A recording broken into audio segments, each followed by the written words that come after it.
भविष्य में पृथ्वी पर एक ऐसी भी युद्ध होगा जिसमें यीशु मसीह और एंटी क्राइस्ट के बीच में होगी। प्रकाशित वाक्य की पुस्तक में एंटी क्राइस्ट के रूप में जानी जाने वाली एक आकृति के प्रकट होने का उल्लेख है, जो शैतान का मनुष्य रूप होगा और वह दुनिया को धोखा देकर एक नई विश्व व्यवस्था स्थापित करके लाखों अनुयायी प्राप्त करेगा और वे परमेश्वर के चुने हुए लोगों के विरुद्ध भड़काएगा।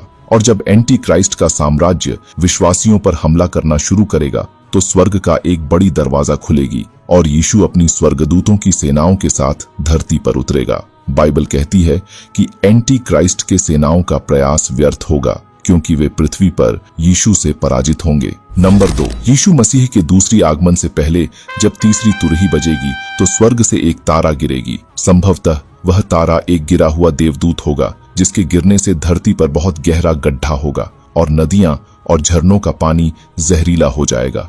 और जब पांचवी तुरही बजेगी तो उसी गहरा गड्ढा के माध्यम से नरक की एक दरवाजा खुलेगी और टिड्डियों का एक झुंड निकलेगी और वे टिड्डियां असंतुलित लोगों को लक्षित करेंगे, उन्हें 5 महीनों तक कष्टदायक पीड़ा देंगे और उस अवधि के दौरान पीड़ित लोग अपनी पीड़ा से बचने के लिए मृत्यु की लालसा करेंगे, लेकिन मृत्यु उन्हें चकमा देगी। नंबर 3, बाइबल में लिखा गया है कि मनुष्य स्वर्गदूतों का न्याय करेंगे। पहला कुरिन्थियों अध्याय 6 में प्रेरित पौलुस हमें बताते हैं कि जब मसीह का दूसरी आगमन होगा तो जो लोग मसीह में मर चुके होंगे उन्हें पुनर्जीवित किया जाएगा और विश्वासियों के रूप में महिमामय पाप रहित शरीर दिए जाएंगे। वे नए शरीर पाप, दर्द और मृत्यु के भ्रष्टाचार से मुक्त होंगे, जिससे हम परमेश्वर की उपस्थिति में अनंत जीवन का आनंद ले सकेंगे। हमारे पुनरुत्थान वाले शरीर मसीह के पुनर्जीवित शरीर के समान होंगे और स्वर्गदूतों सहित सभी सृष्टि पर उनके अधिकार साझा करेंगे और परमेश्वर के राज्य में अधिकार के महत्वपूर्ण पदों पर आसीन होंगे। यह अधिकार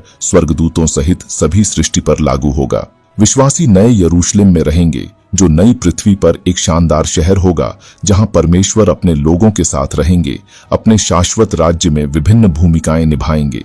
नंबर 4, मत्ती 22 में कुछ लोग स्वर्ग में विवाह के बारे में एक मुश्किल सवाल पूछकर यीशु को उलझाने की कोशिश कर रहे थे, तो यीशु ने उनसे कहा, स्वर्ग में न होगा कोई शादी का हाल, हम होंगे फरिश्तों से मिले जुले ख्याल। न पंख होंगे न प्रभामंडल का नूर, बस जीवन होगा जैसे स्वर्गदूतों का दस्तूर। न चिंता न दर्द न मौत का अंश होगा, बस ईश्वर की सेवा में सारा मन होगा। यीशु ने समझाया, स्वर्ग है खास, यहाँ नहीं थामेंगे हम इस दुनिया का पास। फरिश्तों की तरह हम भी होंगे मग्न ईश्वर की उपस्थिति में, जहाँ सब कुछ होगा सही और जगमग। वह जीवन का नया एक रूप होगा जहाँ सिर्फ ईश्वर ही हमारा ध्यान होगा। यहाँ पर जब यीशु ने कहा कि हम स्वर्गदूतों की तरह होंगे, तो वह एक ऐसे जीवन के बारे में बात कर रहे थे जहां हम पूरी तरह से ईश्वर पर ध्यान केंद्रित करेंगे। और जाने से पहले अगर आप भी मेरी तरह यीशु मसीह से प्रेम करते हैं तो कमेंट में आमीन लिखना न भूलें।